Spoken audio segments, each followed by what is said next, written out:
The Poplar River coal mine and adjacent coal power plant have been Coronach's main employer for decades. Now that the provincial government says the plant will stay open beyond 2030, the town's mayor says his community has been offered a lifeline.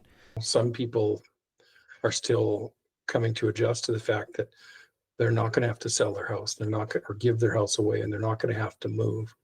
With the commitment basically to 2050, there's lots of us that can work out to the end of life and retire here. More than 40% of Saskatchewan's power generation comes from coal, and another 44% is produced by natural gas. Renewable energy like hydro and wind comprise less than 15%.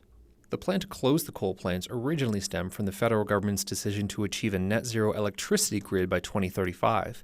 Saskatchewan's plan is still for coal to be phased out by 2050 and to be replaced by nuclear power. That's a prospect that Saskatchewan's coal communities aren't against.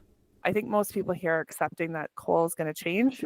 It may not be here forever, but for the time being, just to bridge that gap into getting us nuclear, it's going to be a long time for nuclear. When we had Sask Power coming down here and talking 2030s, well, what are we doing from 2030 to whenever those nuclear power plants get online? Right now, Saskatchewan is responsible for a quarter of the country's emissions, much of that from coal plants.